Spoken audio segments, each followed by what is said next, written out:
Sophie Loy-Wilson, whose book we're launching tonight, Australians in Shanghai. We're really happy to have her here. To begin, we're going to have Penny Russell, who's going to be our MC for this evening, and she will introduce the two speakers for tonight. Could everyone give Penny a big round of applause?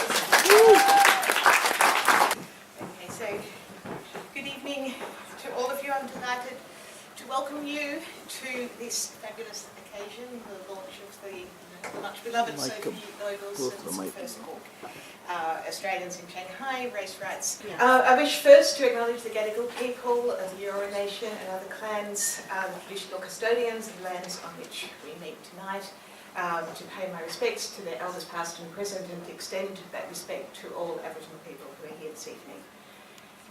And it's my very great pleasure to introduce Professor Ann Curthoys, who has flown to Perth for this occasion.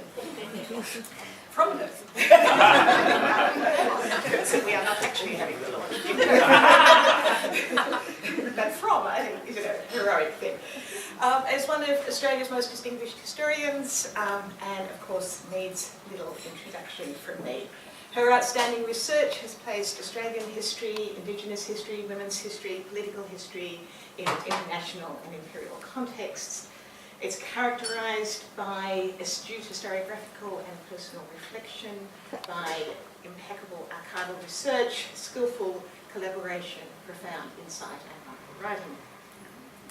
Many of her sole and co-authored books, including For and Against Feminism, Freedom Ride, Is History Fiction, and How to Write History That People Want to Read, are required reading in schools and university courses around the country, and much thumbed copies hold pride of place on many bookshelves, including my own. Anne's academic career has spanned UTS, the University of Sydney, Australian National University, and she is now enjoying an incredibly productive and quite busy sounding retirement while affiliated with the University of Western Australia. Those of us who have benefited over the years from Anne's sort of unstinting generosity as a mentor and as a colleague, from her stringent, illuminating but always generous critique, her commitment to good historical writing, and her general all-round wonderfulness, and there are so many of us who've benefited in this way from Anne. Are extraordinarily grateful to Sophie for bringing Anne here, however briefly, for a visit tonight and to launch Sophie's book. I think, as I understand, the format of the evening is that Anne will first talk about the book and about Sophie, and then there will be a more informal conversation between the two of them.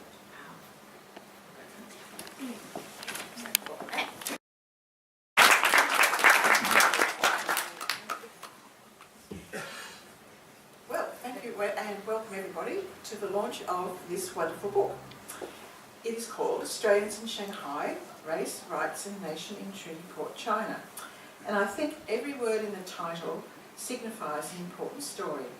And what I want to do is talk about the book by working through some of those key terms. As the title says right up front, this is a book about Australians. That is, people born in Australia or have become Australians through residence.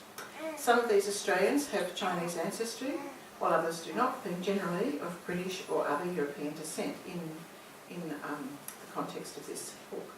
What the Australians in this book have in common is they all spent time in Shanghai between the two world wars.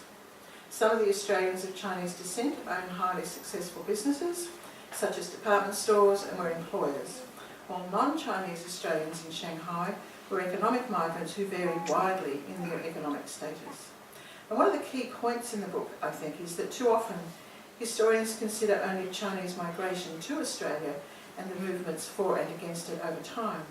And there's another side, and that is Australian migration to China. The responses in China to Australians, both those of Chinese and those not of Chinese descent, and Chinese views about Australians in general. As we learned early in the book, quote, the presence of Australians in Shanghai in the interwar period triggered debate in Chinese newspapers, left a mark on Shanghai police reports, and also attracted the attention of unionists, internationalists and anti-colonial activists. And that sentence gives you a bit of an idea of some of the content of the book. Now secondly, it's a book about Shanghai, especially as it was between the two world wars. And as a treaty port, which is another term later in the title, it is one of the Chinese cities that was under foreign control from the 1840s until 1949. And treaty ports were established originally by the Treaty of Nanking in 1842 to force China open to trade, originally with Britain and then with other nations such as France and the US. So Shanghai in this book is one of the most successful and international of these port cities. Economically, it was the hub of trade between China and other parts of the world. And it had, among other things, the famous Nanjing Road, full of magnificent department stores, some of which were owned by Chinese Australians. And it was, as Sophie tells us, the metropole of the Chinese Australian world, in much the same way as London was and indeed often still is for Anglo-Australians. So all that changed once the People's Republic of China was established in 1949. Now it returned to international prominence after the Chinese economic reforms of the 1990s. So Shanghai is a player in this book. And moving along, the terms in the title, we come to race. And this book traces the ways in which racial distinctions operated in Shanghai and how they could be complicated by class. Some of these Australians in Shanghai, as I've said, were of Chinese origin and were until 1949. Some of them were very well off, and the book traces their lives through a focus on the Kwok family, and particularly Daisy Kwok, born in Australia in 1909, who died in Shanghai in 1998. And the life of Daisy Kwok tells us so much of this story, and I want, in our conversation a little bit later, to ask Sophie to tell us more about her. For non-Chinese Australians who went to Shanghai seeking work, especially once the 1930s depression made jobs impossible to find in Australia, Shanghai was often not the place of promise they hoped for. On the other hand, as Europeans, they had certain privileges. As Sophie points out, Australians convicted of opium smuggling were allowed to return home, while Chinese caught in possession of opium were liable to be handed over to Chinese authorities and executed. Non-Chinese Australians often had racist views about Chinese, while the Chinese press often saw them, in their turn, as basically British, as the descendants of convicts liable to criminality, and as having and supporting the extremely offensive White Australia policy. And that tangle of views very much informs this book. Then we come to rights, and the idea of rights, I think, flows through the book in many directions. But one is the association developed from the late 1920s and into the 1930s between left-wing Australian trade unionists and Chinese anti-colonialist movements. Trade unionists, socialists and church groups all condemned the conditions in Chinese factories, and Australian labour newspapers linked Asian and white factory workers together against morally bankrupt British bosses. The combination, I found all this totally fascinating, the combination of a concern with workers' rights and Chinese anti-colonialism prompted very interesting exchanges of influences between Australia and China in this period. The next term in Sophie's title, it's a really good title to do this with, is nation. And the idea of nation, I think, works several ways in this book. First, the idea of Australia is extended beyond its geographical borders to include other places in the world where Australians lived and worked. And this book shows the importance, I think, of Asia in the making of Australian national culture. It makes visible the reciprocal flows of goods, people and ideas between Australia and other imperial sites in the Asia Pacific. And nation, of course, is also important in Shanghai in defining the city's relation both to the rest of China and to the European nations that were jointly governing it. So a focus on Australians in Shanghai, I think, helps show how, in both cases, Australia and China, the nation was forming in direct relationship with the British Empire, which had so affected them both in such very different ways. I think Sophie does something else here as well, showing how, and this is one of the main themes I think in the book, how people's lives do not fit easily into the categories that nation states demand, and that the movement of people from one place to another depends on and helps create relationships that governments can't altogether control. As Sophie says, quote, "At the very time that Australia was involved in an immense nation-building project through racial exclusion known as the White Australia policy, the country's economy was increasingly dependent on new markets in China." End of quote. So this tension between geopolitical, cultural and economic imperatives informs the book and gives it a sort of rich texture in everything that it does, in looking at the relations between Australia and China. So I think the book, I hope I've indicated through this quick sort of look through some of its key concerns, really, in my view, does suggest a new kind of history. In looking at Australia through Chinese language and Shanghai-based sources, it helps redefine, I think, what Australian history can actually do. In invoking the world of social, family, economic and political exchanges that occur when we look at Australians in Shanghai, it affords another look at Chinese history too. I think with fascinating detail, and I think it's beautifully written, it's a pleasure to read and an important reminder that people in both China and Australia have built a history of connections that influences both countries today. And I want to explore some of those statements with Sophie now.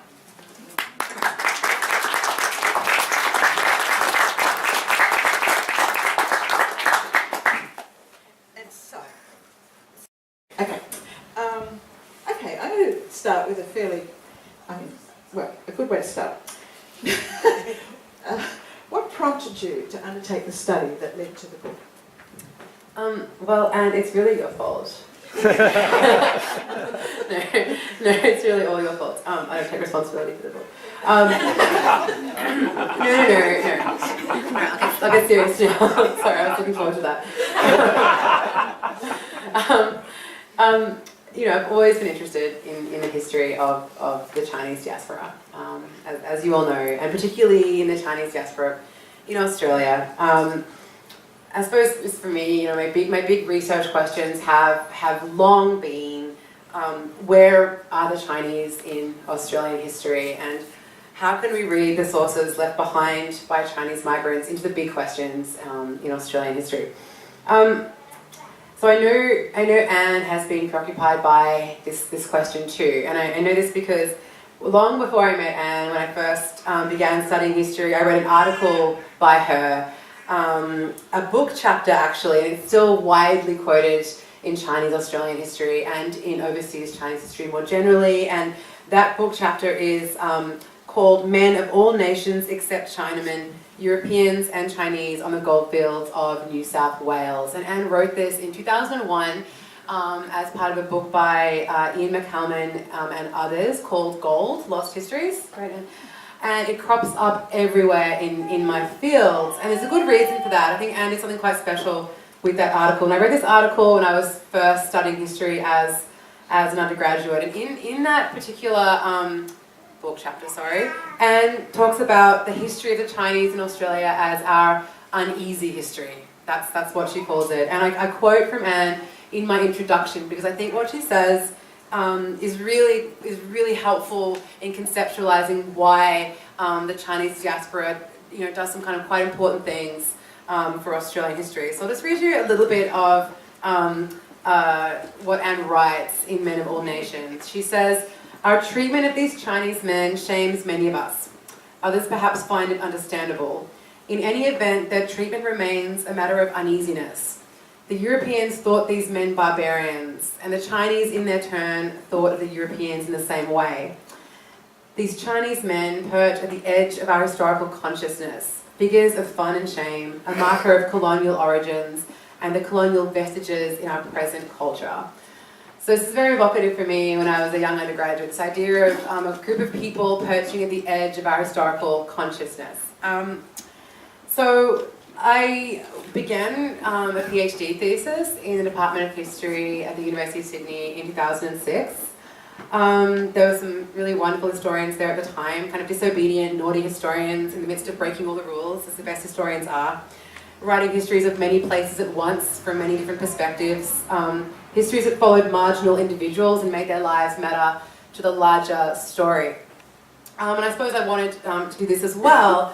I'd written an honours thesis on a Chinese-Australian man called William Liu, who was very active in the interwar period, the 20s and 30s, sort of a one-man band activist against the White Australia policy, advocating for his community and trying to get a better deal for Chinese Australians in the interwar period. In my PhD, I began to investigate the interwar period more broadly. I discovered that this was a time of real desperation in Australia. The after effects of World War I, the failure of soldier settlement, the Great Depression, sort of failed economic policy after economic policy had, caused a lot of grief for many Australians. This led to a lot of strikes and labour tension. So I was drawn, like you have been, Anne, to labour sources. So there I was, like many before me, trudging through labour newspapers and labour union, trade union archives. And I was going through the archive of a particular man called George Waits at the State Library. And in George Waits' archive was all this correspondence with Chinese unionists back in Shanghai. And in particular, there was this wonderful bright pink pamphlet called the Shanghai Trouble. And the Shanghai Trouble pamphlet referred to a particular moment in Shanghai in 1925 when British police let fire into a crowd of Chinese Union anti-colonial protesters. So this was the moment where Shanghai kind of came into my thesis and kind of grabbed it with both hands. And after I did more research into these connections, I discovered really two things. So I discovered that there were these connections between Australian unionists and Chinese unionists.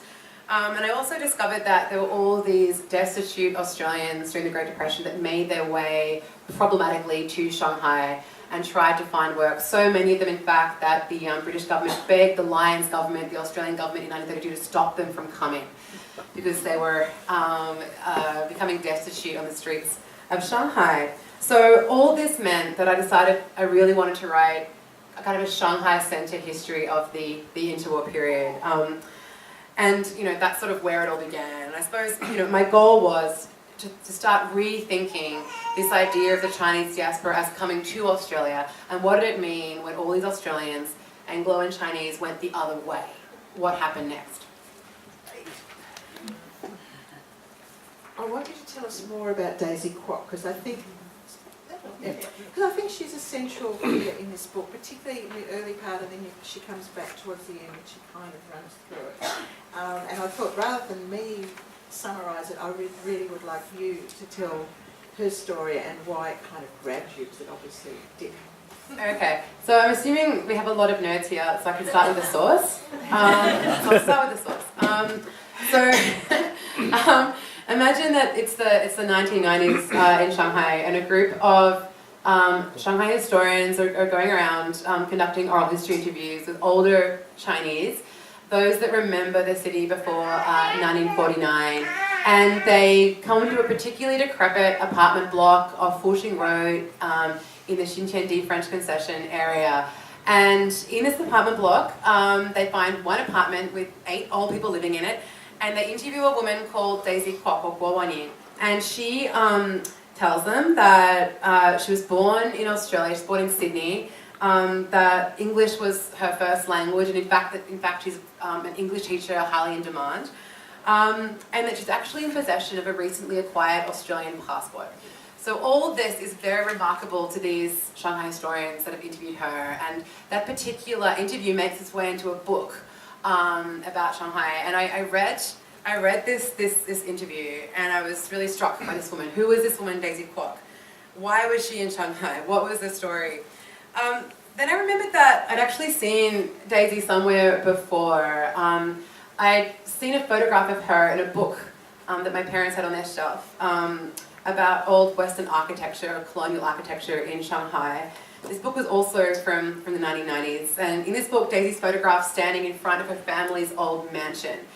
And it's now kind of falling apart, this old mansion, and she's beautifully and evocatively dressed in kind of black velvet Chinese qipao and kind of white string of pearls, and she looks distinctly out of place, like she did for the people that interviewed her, the oral history people that interviewed her. She seemed out of place. Behind her is like a clothesline, there's cracked cement, and just the disjuncture was really kind of remarkable. And she's standing in front of this house that's now clearly inhabited by a lot of people. So after some investigation, I found out that Daisy Kwok was the daughter of wealthy Chinese-Australian merchants from Sydney. And when she was a young girl, in fact 1917, the family moved to Shanghai for a number of reasons. I've since met her descendants, and there's some disagreement over why they went to Shanghai. Some say it was due to the White Australia policy. Some say it was because they didn't want their sons to be conscripted in World War One. Others say it was simply for good business opportunities. The family moves there in 1917, and they enjoy the high life in Shanghai as very wealthy Cantonese, Chinese Australians in Shanghai. Around World War II, many of them leave and they go to Hong Kong or other places. But Daisy faithfully decides to stay in Shanghai after 1949. That's very, very important for her story. So just one more source quickly. There's a wonderful document in the National Archives in Canberra that is very important to Daisy's story. So in 1945, the Australian government asks the Swiss Consul General to go around to various Japanese internment camps in Shanghai to try to find Australians who might be in the camps and might need repatriation, help from the Red Cross. They send this Swiss Consul General around to do this, and he comes across a population that he can't categorize, and these are Chinese Australians, so Australians who look Chinese and who have paperwork proving they have some kind of connection to Australia. And he writes to the government and says, who are these people and why there's so many of them in these camps. And this document is amazing because it literally lists all these families, Chinese Australian families that are in the camps at the time, often with a question mark next to their nationality. Are they Chinese? Are they Australian? And in amongst them are some of Daisy's relatives. So what happens to Daisy? And as Anne knows, this is very much a theme of my book, what happens to Daisy. I'll talk more about that in a different part of our interview, but just quickly, Daisy stays on in Shanghai after 49. Her Chinese isn't great at this time, and she has strong connections to the West. Her family had run a big department store, Shanghai's main shopping district. She suffers a lot during the various political campaigns of the 60s. And she re-emerges in the 1990s. In the 1990s, she approaches the newly reopened Australian consulate in Shanghai, and she offers her services, and she becomes a fixture of the consulate. She meets these newly arrived green diplomats that have arrived from Australia. She's an older Chinese woman who speaks beautiful English, and she has a great influence on the various consul generals that run through the place. And in sort of a quite remarkable ceremony in the mid-1990s, she is given an Australian passport. So a woman that is denied Australian citizenship her whole life, despite having been born in Australia, is given a passport in the mid-1990s, and that is right before she dies. So that's the coda of Daisy Kwok's life. And we'll come back to Daisy Kwok, I think. This is still, the next question is a bit more really about Daisy Kwok. I was intrigued by your mention of Wang Gungwu, the leader of scholarship on overseas Chinese, who I'd met once when we were both on a review panel at the University of Queensland. He's an incredibly impressive person. I've never forgotten working with him just for those couple of days. But anyway, in your book, you note that he, like you, was fascinated by Daisy Kwok's story. And what I wondered was, do you think he was interested for the same reasons as you are, or did his perspective influence you, or are you contradicting him, or how does that work? Yeah, so Wang Gungwu, of course, as Anne said, often called, sort of the grandfather of overseas Chinese history, and he himself wasn't overseas Chinese. He's from Malaysia. I read an article of his early on in this kind of research process that my friend Nathan passed on to me. And it was an article he wrote about his life, and he says that when he was a young boy, during the Second World War, he grew up in a village called Ipoh in Malaya. And a number of family relatives of his from Shanghai arrive. They're fleeing Shanghai during the war. They're very sophisticated, he feels, and they brought with them lots of Shanghai magazines and music, and they brought a large collection of glamorous photographs of one of their aunts, and that aunt is Daisy Kwok. So they preserved these very beautiful portraits taken by a Russian photographer in Shanghai of Daisy Kwok, and they show this young Wang Gungwu these portraits, and they talk about modern Shanghai and how it's been lost, and they're very emotional and kind of homesick. and this has a great influence on him. He always remembers these photographs. And then later in his life, he's a very prominent academic. Someone sends him a book about Daisy Kwok that a Chinese journalist has written called Shanghai Princess. And in this book, I reproduced a lot of these photographs. And the reason that the journalist has these photographs is that various relatives smuggled them out and preserved them, these beautiful, glamorous photographs. And he's struck that he's rediscovered this woman that he'd heard about when he was young. I'll just read you a little bit of what he says about her. So he says, I learned that she was born of Cantonese parents in Sydney and had grown up with English as her first language. Her father founded a department store in Sydney, and the success of that venture led him to establish similar stores in Hong Kong and Shanghai. Following the success, the aunt moved to Shanghai and made that her home. To my friends, she was the epitome of all that was modern and progressive and symbolized the China that they wanted to see flourish but that they have now lost. So he writes about her in this very nostalgic way. He later writes about how she never left Shanghai. She had opportunities to leave this Australian passport, but she decided to stay. And he said this daughter of Sydney ultimately became a daughter of Shanghai. So it's a very romantic kind of way of talking about Daisy. And I think in some ways it's sort of a thread in his own investigation of overseas Chinese nationalism and overseas Chinese identity, the many fractures and kind of painful, tragic moments in the construction of that identity. But how amazing that Wang Gungwu, his life is entwined with Daisy Kwok. I found all those connections wonderful. Now, I want to just pursue a little bit more about what prompted Australian interest in China in the late 1920s and 1930s.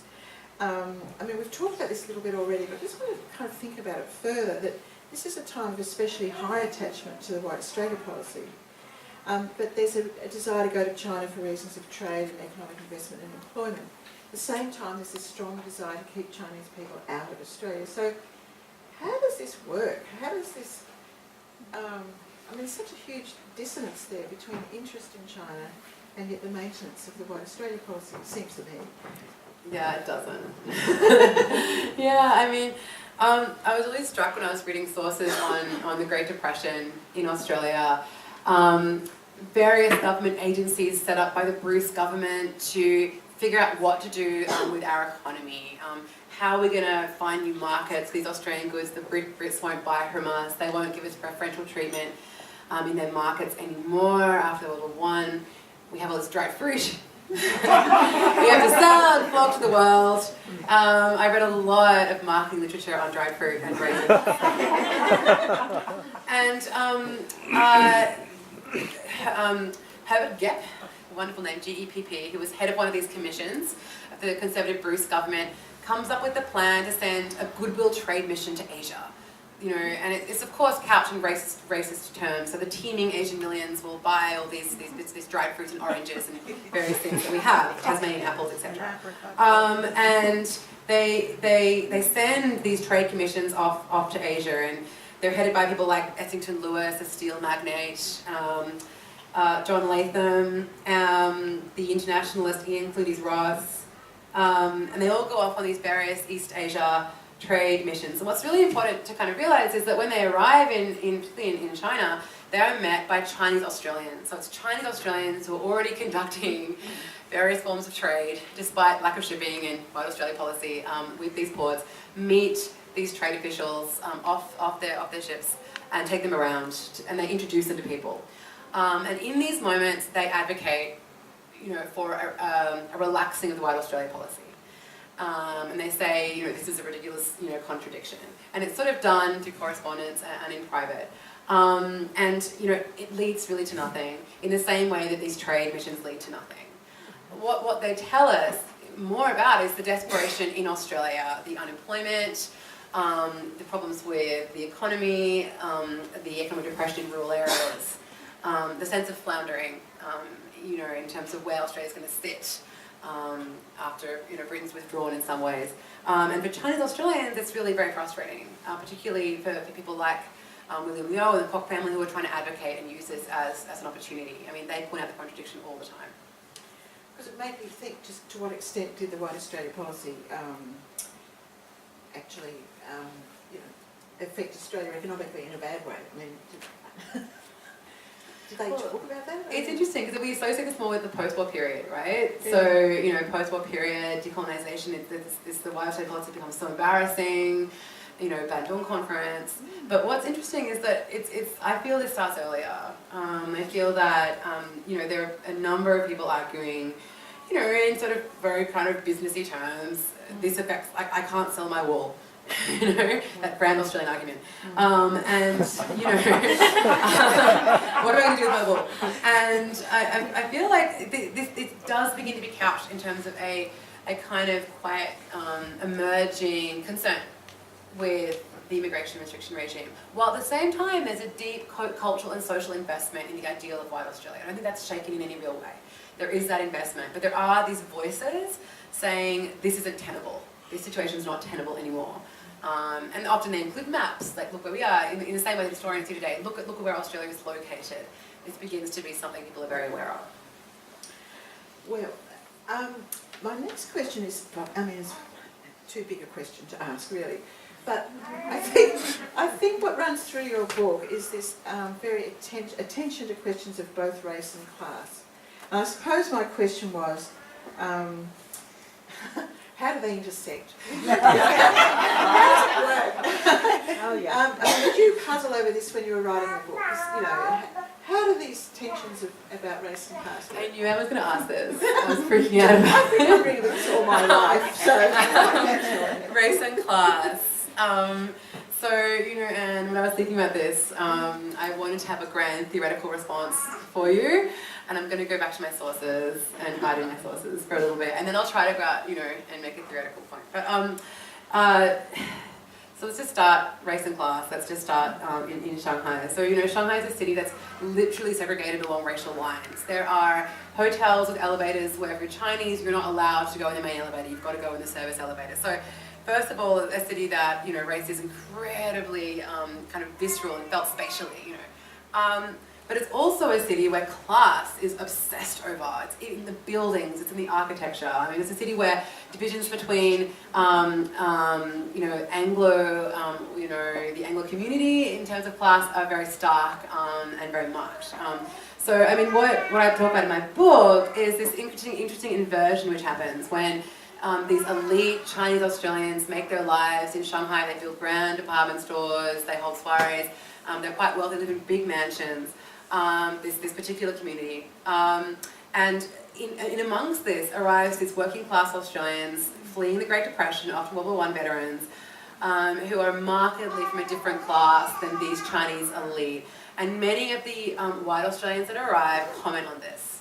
There's a guy called Rex Phillips, tries to sell horses, they all drown in a flood, and then he somehow gets hired by the Shanghai Municipal Council as a fireman, and he's very, very aware of class distinctions, and he's horrified that these Chinese Australians have these grand lives, run these beautiful department stores that are highly respected in the city, and he writes home complaining again and again about this issue.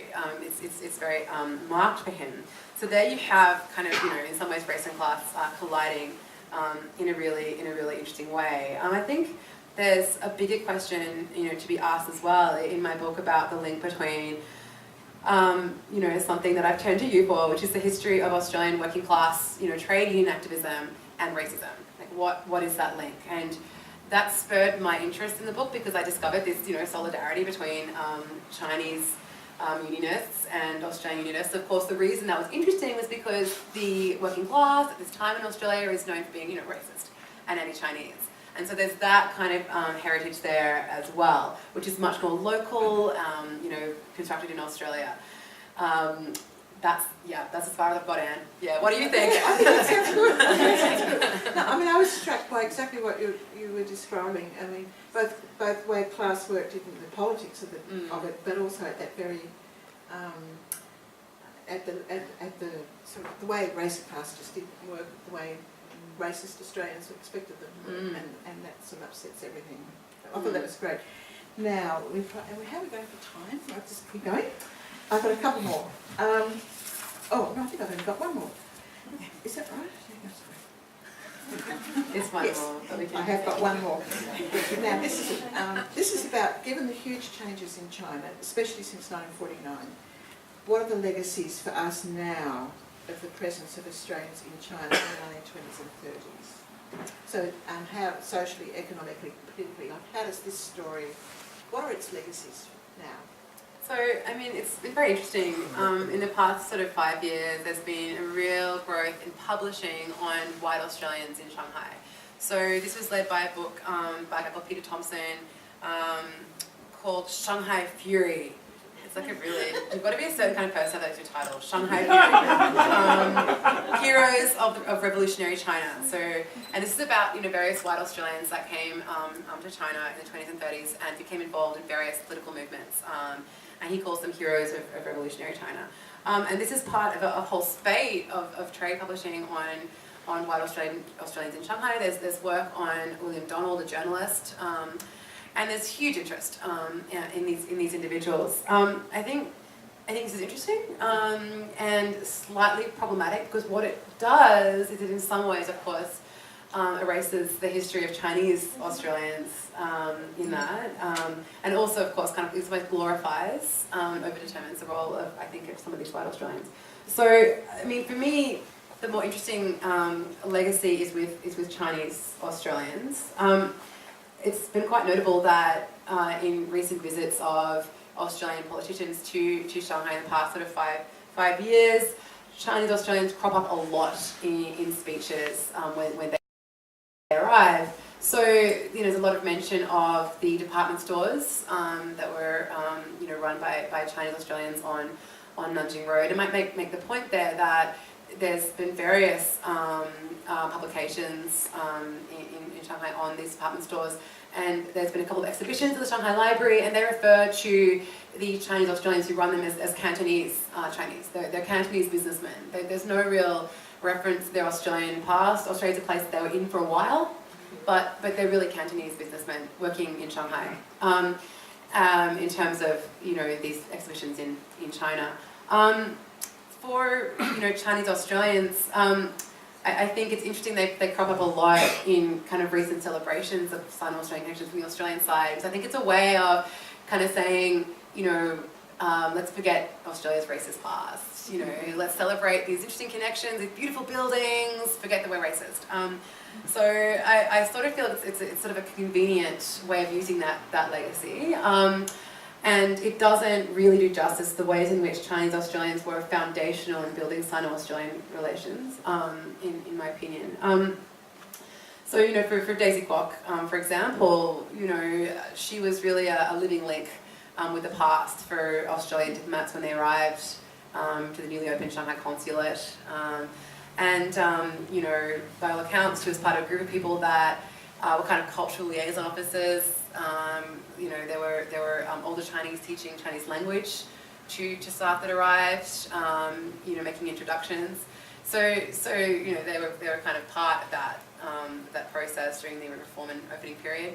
There was a wonderful Chinese Australian woman, and someone that knows her is here tonight, her Brad, Mavis Gokming or Mavis Gokyan, and Mavis was a friend of Daisy's actually, and she was born in Perth and went to China in the 1930s because she had kind of political dreams. She worked with Ruwei Ali on various communes, agricultural communes in the 30s because she was politically so inclined, and she stayed in China after 49. So Mavis Gokming, as she married, she became Mavis Gokyan. It's to her apartment that kind of one of, I suppose, Australia's most prominent sinologists, Jeremy Barmay, and his partner Linda Javan, they arrive and they stay in Mavis's apartment in Beijing in 1974. So, these aren't, profound intellectual kind of links, but these are ways in which Chinese Australians are kind of always present for these moments of Australian interaction with China, but not really acknowledged, I think, even though they're a big part of that history. So, yeah, I think that the white Australian legacy is being acknowledged, but I don't think the ways in which Chinese Australians are integral to that history has really been written about. Well, you have done it. Well, that's the end of my questions, but what we do now, Questions for me? How do you feel? Wine.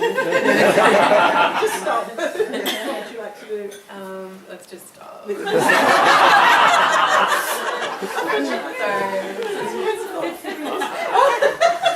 we thank Anne, please?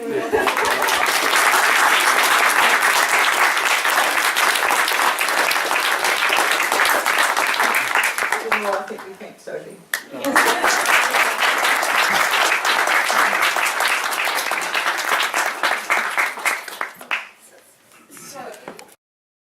Sophie is available to sign it. And yes, thank you.